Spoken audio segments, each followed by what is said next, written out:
And welcome back as we go ahead and continue to work on a game. We're, of course, adding some things, add some interactivity.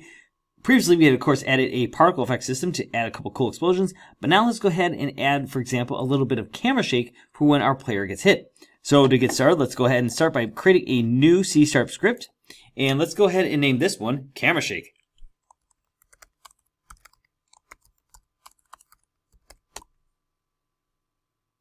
Now we want this script that we just created to be part of our camera, so we're going to go ahead and drag that onto our camera. So if we go and look at our camera, you can see we now have that script attached. So inside of our script, let's go ahead and do a quick bit of cleanup. For now, let's go ahead and start with just our start method. And let's go ahead and create ourselves a couple serialized fields here. And the first one we're going to want to have is a float value that's going to represent our shake duration. So how long is the camera shaking for? And let's just say 1F to represent 1 second. And we'll do another one, which is going to be our shake amount, or the magnitude of how much we want that to be. So let's do like about 0.5. Now, because we're effectively just kind of move the camera a little bit, we need to have a position recording. So for that, we're going to need a vector 3. And let's just call this the init position. And we're going to actually initialize that with the transformed opposition here in our start method. Now how we want to handle this is actually with a coroutine. So let's go ahead and create a void method called play. And Visual Studio is being a little too zealous here, so I'll go try this again.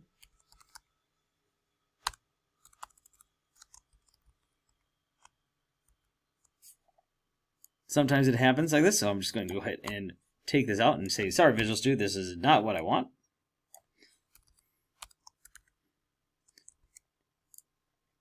And inside of here, we're of course going to want to call that coroutine. So let's go ahead and start our coroutine. And we can put the name of that. Let's call this camera shake. Actually, that's the name of our script, so we'll just call it shake. Open, close parentheses.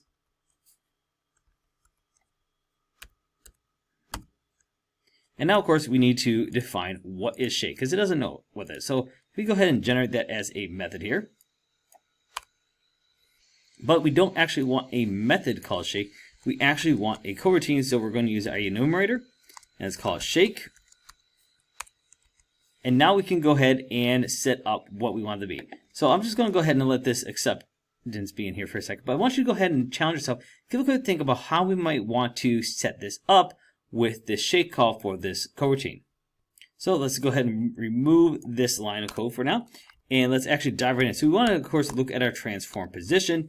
And we want to have this be a update to that. Now we, of course, want to add to this a value. And we want to make that random. And if we look at that, we have a couple different things that we can use with this.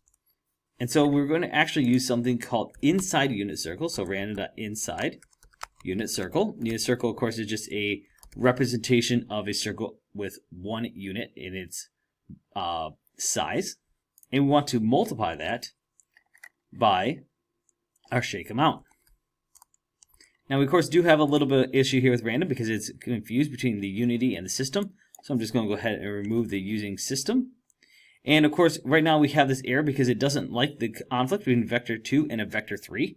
So to fix that, all we're going to do is typecast this vector 2 that is currently right here, which is this random, with a vector 3 command. So I'm just going to put in parentheses vector 3.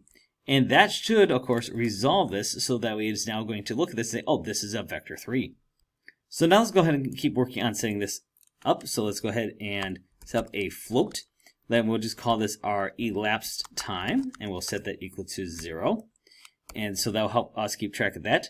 And then we're going to need a loop that is going to look at the saying as long as that elapsed time has not exceeded the shake duration, what do we want it to do? So now what we actually want to do is think about, of course this yield is coming up here, say, oh, I want to do this yield. Not yet, Visual Studio, we will yield.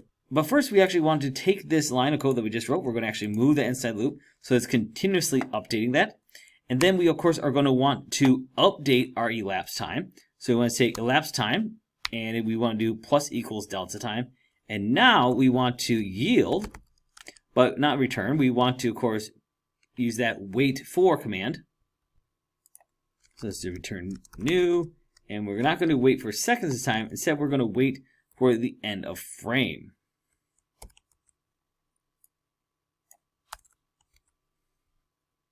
Now with that set up, the one thing we do need to do back though is if we leave our camera right here, it's not going to be the position we want. Everything's going to be off skew. So we need to make sure that we return our transform.position back to our initial position.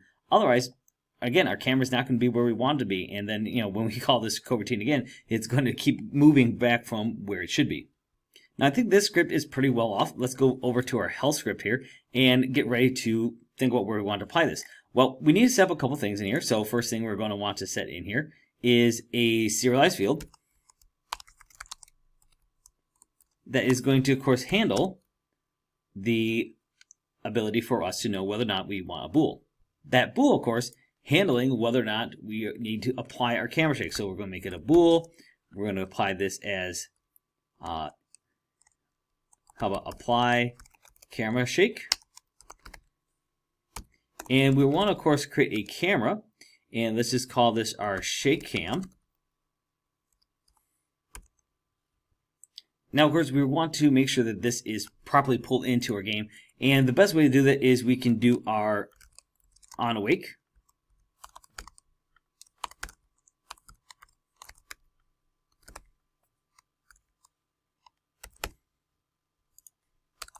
Just awake, there we go. And what we want to do is take that shake cam, and we want, of course, to set it equal to a component that is going to pull in the proper camera that's in there. So we don't want a type camera. Instead, we want a type camera shake. And we want to do camera.main.get component camera shake. Now notice we don't have that here because I think I forgot to say that this is a camera shake cam. There we go. And now, of course, that is pulled in here as a thing that we can then use within our game. So let's go ahead and add in a call that we can do here, which is simply just shake camera. Now this method does not exist yet, so we need to go ahead and create this. And let's remove that throw statement there. So first thing we want to do is use a if statement to see whether or not the camera shake is applied here. So let's look at if the shake cam is not null. But we also want to look to see where we have a boolean up top that is looking whether or not we should apply that. So we want to see if we should apply the camera shake. So if both those things are true, then of course we can use that shaking. Now this is easy enough to do. Of course we have our shake cam, right? And we of course have a play method that we have built in here.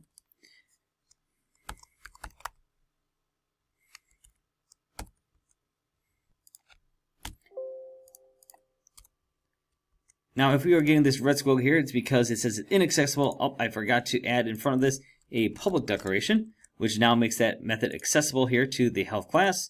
And there it goes. All right, so let's go ahead and test the camera shake. First thing we want to do, of course, is look at our enemies and player. And we, of course, want to look at their health. Enemies, we do not want the camera shake on because we don't want the camera shaking when they're hit. So we only want it to happen when the player is hit. So I'm going to go ahead and make sure that I apply the camera shake there. And then I'm going to go ahead and look over at my camera, and I'm going to look at my shake duration values. I'm actually going to go ahead and knock these down by half here. So it's just not quite as pronounced, because you don't want to make it too much that it makes your player feel dizzy or overwhelmed or anything like that. So let's just go ahead and give that a quick test there. Again, I dropped those down by half just so we can get a good feel for this. All right, so now our game's going. Oh, we're getting quite a bit of shake here. All right, so let's maybe take one hit here. Again, still quite a bit of shake, but you can, of course, play around with those values. Find the thing that's most comfortable for you. But other than that, I think we have a pretty good start to how we want our game to work.